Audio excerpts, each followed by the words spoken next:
Good, whatever time of day it is for you today. Welcome to the Consequences of Communication podcast, episode 4, Building Relationships, Friendship. My name is Tyler. I'll be your host today, and I am glad you are here. We are going to go through a couple very specific things about friendship and what to look for, and how to really, how to start building the relationship, the qualities you should have, and what qualities they should have. Because believe it or not, there are qualities that overlap, but then you still have other qualities that are not shared, that are different. Otherwise, we're all robots. What I want you to think about as we go throughout the podcast is, as we discussed last week, the word relationship isn't exclusive to romantic. When you think of the term relationship, what it is your expectation of yourself or your expectations from the other person within that relationship. Again, not just romantic, it's friendship. Best friend, specifically this week, is friendship. So what expectations do you have in a friendship, and what expectations do you have of the other person in that same friendship? What is your own definition of friendship? Think about that as we go through the episode today and these discussion points. Today's episode is more geared towards peer-to-peer friendship outside of like high school or college or and going into young adulthood and older. Though this doesn't discount friends in the younger generation or the younger individuals, but this podcast is more geared towards young adults and above. That pretty much everybody, because everybody needs to work on their communication. There's always room for improvement, and that's what makes it fun. But we definitely know when people are communicating poorly.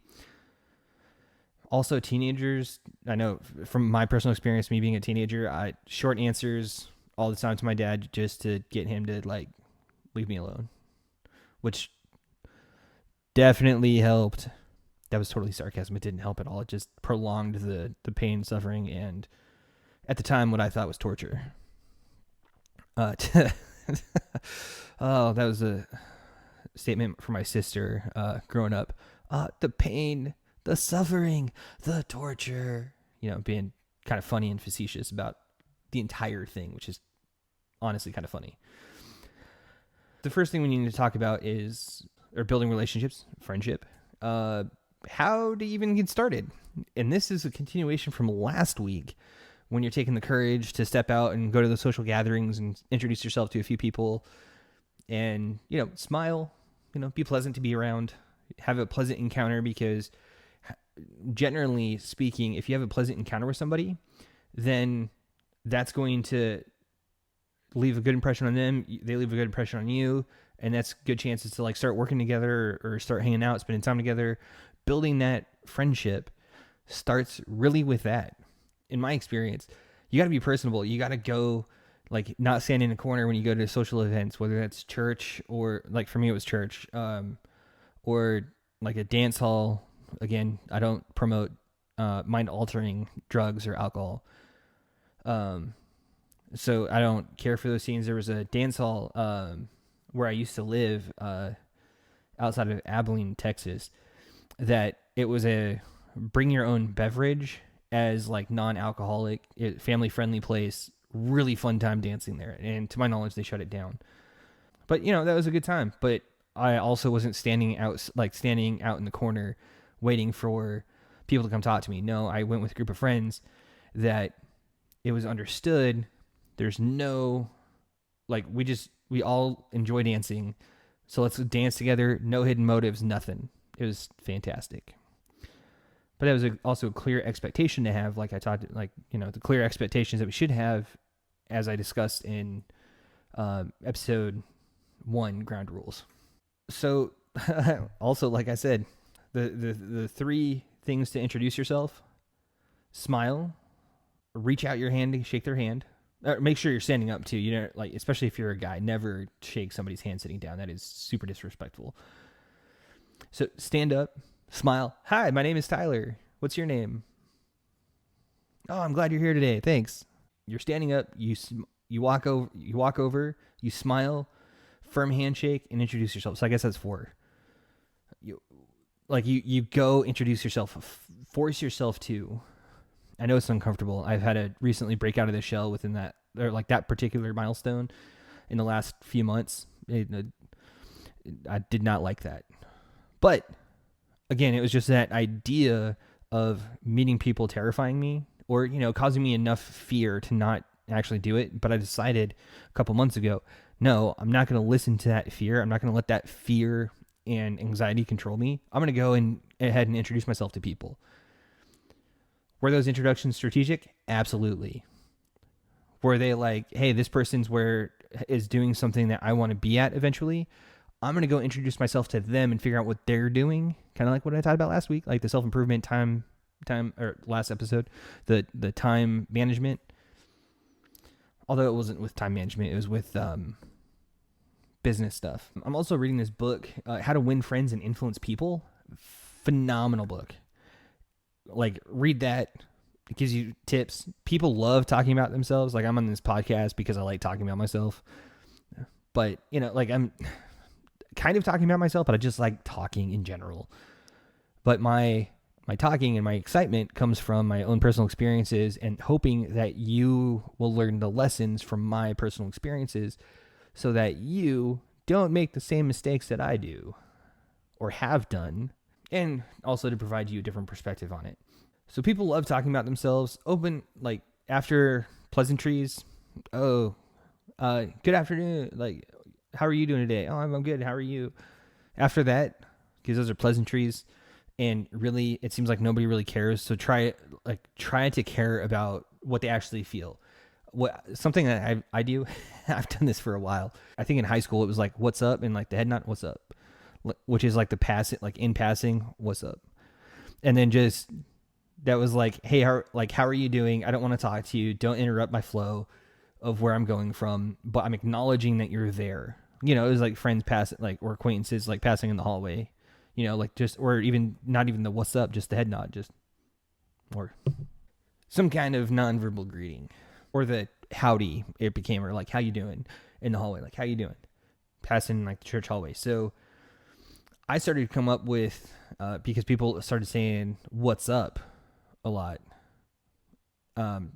during the time when I started formulating my response, and I would look up and say the ceiling, and that's abrupt. That's something that disrupts them a little bit, because they're not expecting that. They're expecting to hear exactly back what they said. So, how are you doing today? Or what's up? They're expecting to hear what's up. You say the ceiling, kind of throws them off. It's also kind of funny because it's true. Or like an awning, or, whatever's above you. Right now it's a ceiling for me. Might be the roof of your car. Might be, whatever. But, it's a statement that is kind of funny, kind of humorous, a little bit playful, that tries to get people to open up a little bit. And they're like, well, yeah, but what about the air between that? And then you can get really, really into it.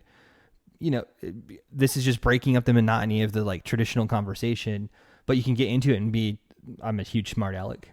Get into it. Well, technically, no molecule is ever touching. So how do you identify, like, where do you see the self stop and the air begin?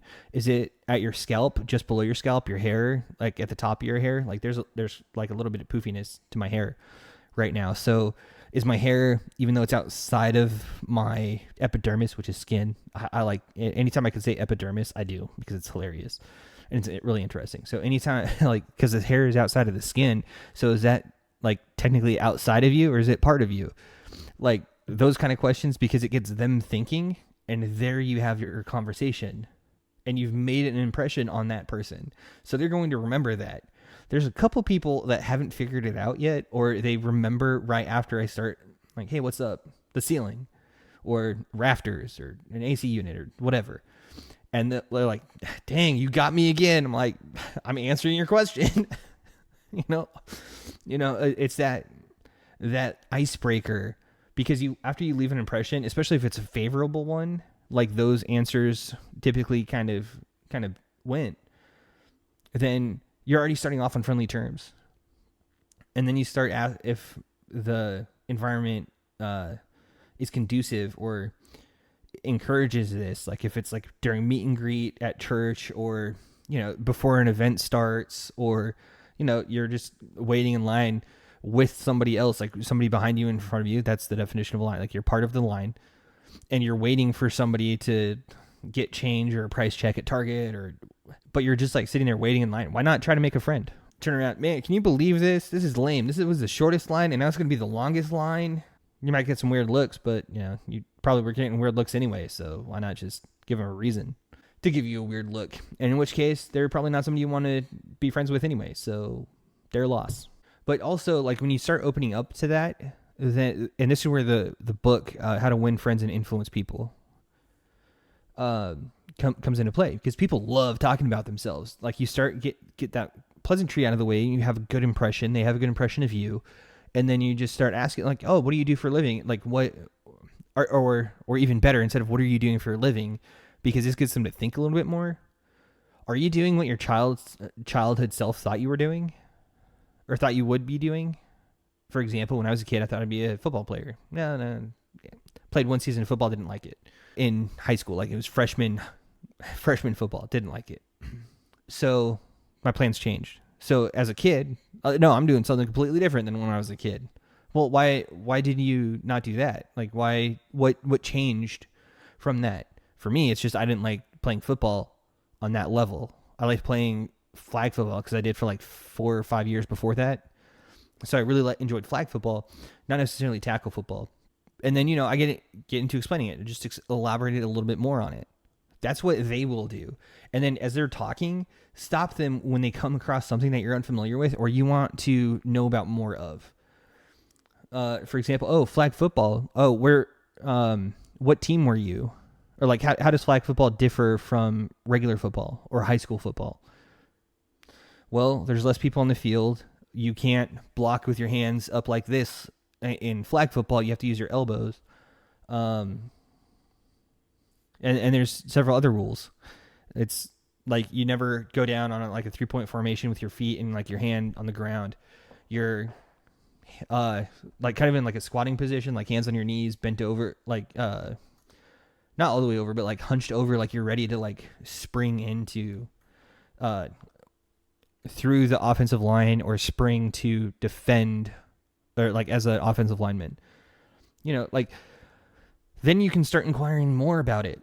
This is just an example on like how to start having that very first conversation with somebody.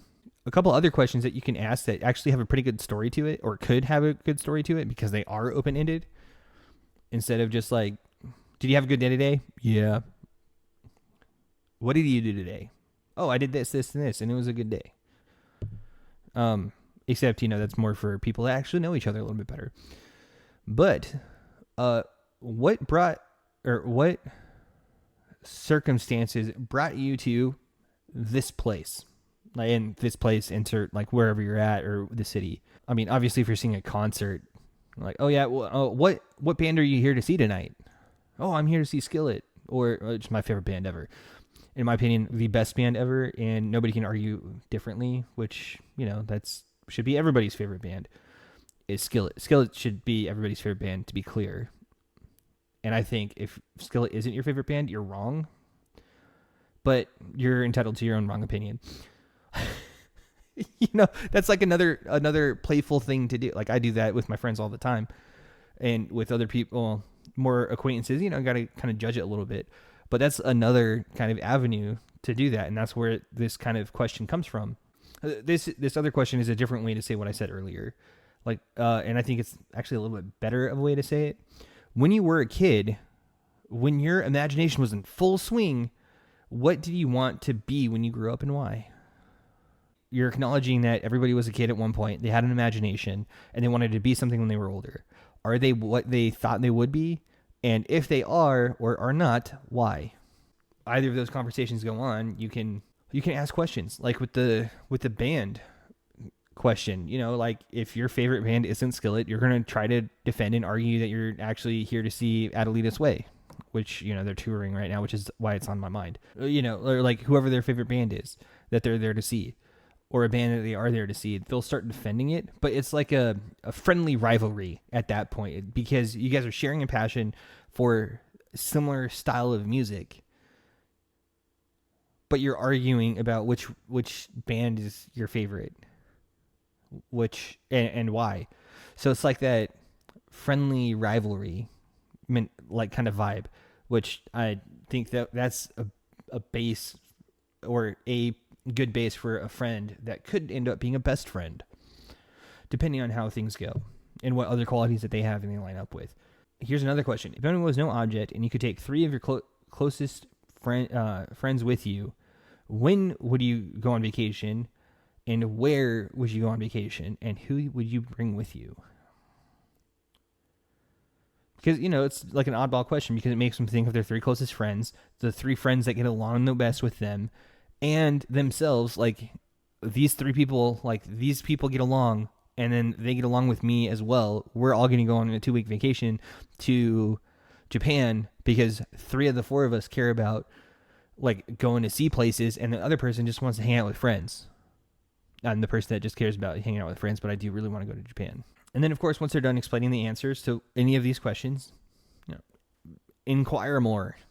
They'll be more than willing to talk with you.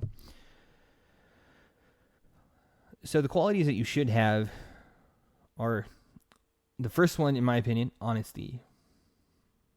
Honesty is a good one. And we talked about that in episode 2, self. Like, you have to be honest with yourself before you can be honest with other people. So, because if you're not honest with yourself, how do you know if you're telling the truth or not? Like, you really don't. Also, like, honesty. Here's actually the opposite, and probably one of my favorite depictions of a villain or an antagonist in any literature is Iago from Othello. Iago was he started off with a very small lie. He was already best friends with Othello. He was all for his marriage to Desdemona. And Iago started with one lie, a small lie, and he's like, "Ooh, I got away with that." And then a little bit later, he had another lie that was a little bit bigger that was built off of that smaller one. And then it just got a little bit bigger, had to create another lie to cover up that lie to, get everything all together. And then by the end of the movie, end of the play, because it's Shakespeare, it's a tragedy. Shakespeare writes tragedies. It's a tragedy. But it was this huge web of lies that Iago could not maintain. And it got torn apart, destroyed friendships, destroyed people's lives, and it was just horrible. So that's a great example of what not to do. I honestly believe there are no good or bad examples. Everyone is a good example. It's just, are you a good example of what not to do, or are you a good example of what to do? I think you understand what I'm saying. Like, oh no, they're a bad role model. No, they're a good role model of what not to do. I'll tell you what. For example, like Charlie Sheen when he went kind of crazy, or Mel Gibson when he went kind of crazy, or Britney Spears when she went kind of crazy. Those are good role models of what not to do. Don't go crazy, or don't be put in those situations, or find a different outlet for stress so it doesn't just build up inside of you and cause you to have a mental breakdown. It's those kind of things. And a good example of something to do, stand by your convictions, and what you believe in. Like Tim Allen, he does a pretty good job about that. I mean, his Last Man Standing missed a season or skipped over a year of release because of what he said and what he believed. Chris Pratt is another one. Like, he stands up for what he believes as far as like celebrities and stuff go. Elon Musk even stands up for what he believes. Neil deGrasse Tyson stand up for what he believes. Like all these, there's people everywhere that stand up for what they believe.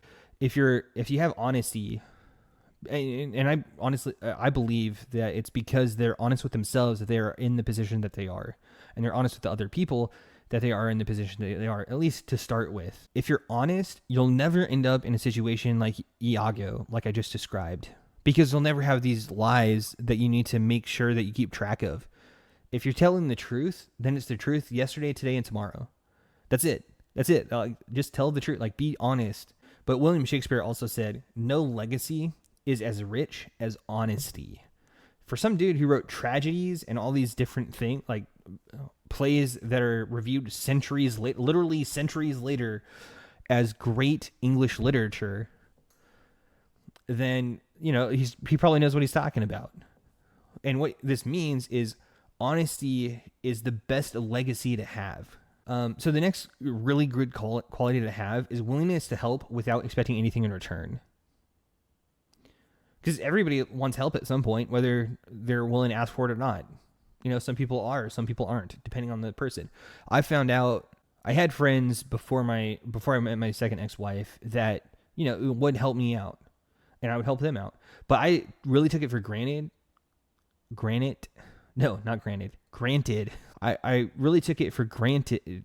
I took it for granted that I had those friendships when I did, because I got divorced, and right after our PCS, I didn't know anybody, didn't have any friends close by. I had them on phone calls, I had them on Zooms, but that's completely different than having somebody in person that's like, hey, let's go get a coffee and discuss, like, talk about this. You've had a rough time, like, let's go talk about this. Let's work through this. Let's do this.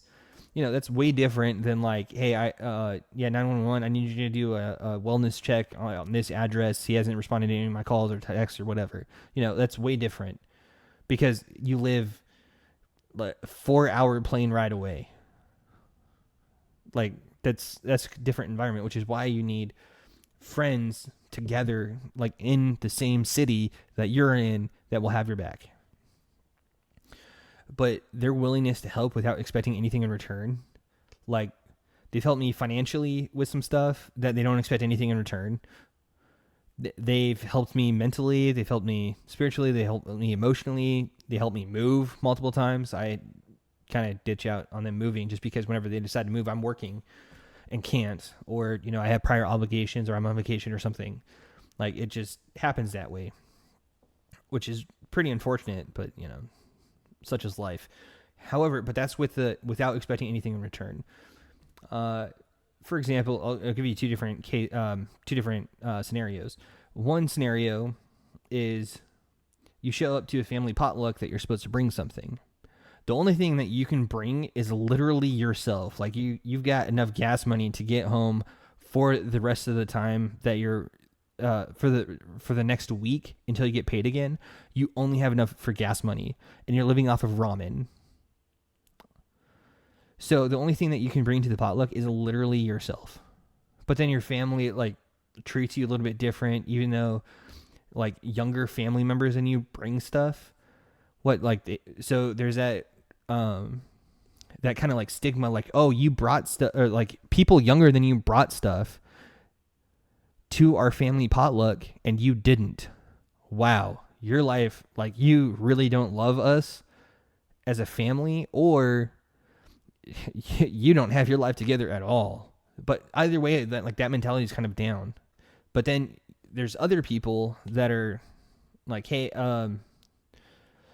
like I went to help a buddy out one time, and I'm like, hey, sorry, man, I literally was only here for about 15 to 30 minutes, and this is what I got done, and I actually have to leave because, like, I need to get home, make sure I get good night's rest for a test I have tomorrow morning, or I think it was a test, or like a big, it was either no, it wasn't a test because it was a work thing, like it was a big inspection or something, like something that required me to make sure that I got a great night's sleep. So I was ready and prepared for everything to happen. I was like, hey man, I'm really sorry that I couldn't do more. And he's like, no, because, the previous perceptions of not spending time with the right people. He's like, no, I'm grateful for the time that you were here. Thank you so much. Appreciate it. And he did not have a single shred of, no, you should have stayed longer. Oh, you were here for only 30 minutes. It's like, no, I got 30 minutes of help that saved me 30 minutes of time. I am so appreciative of that. And that's kind of another thing. We should be appreciative for the help without expecting anything in return. And if people help you, not expecting anything in return, give them your appreciation. And you got to have fun with each other. Like the bands thing I mentioned earlier, that's like a friendly rivalry. That is fun, in my opinion. I love to banter. Banter is one of my favorite words, but I am reluctant to use it in most situations because I don't want to use it so much that it becomes uncool. It's one of my favorite words, banter. But, banter is one of the best things when building a friendship. You have to have the knowledge. You have to have the wit to use it as fast as you can, or as fast as you can to keep up with the banter. You have to be friendly. You have to be able to have a different view and stand your ground, but still accept my view. Banter, like all of that is included in banter. Like it's a friendly argument. Like I get one of my best friends and I, we could literally banter about anything. We could each know that uh, one particular thing, like the sky is blue. You know, very basic example.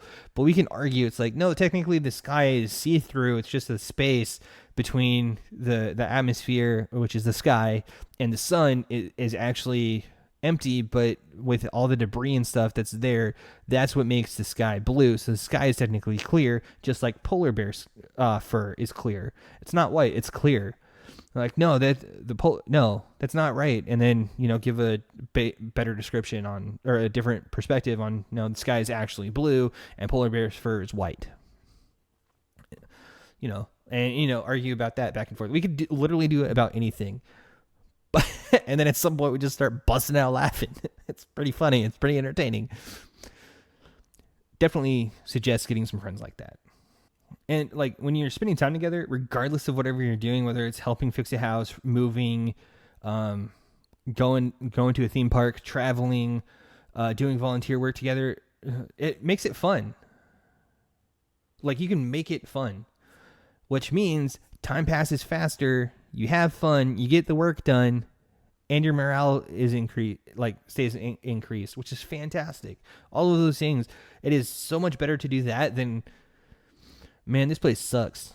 Man, we have to pick up trash for 3 miles on the side of a highway, as opposed to my friend and I, like, we didn't make a competition out of it or something, and they're like, start throwing trash at each other, call each other trash pandas.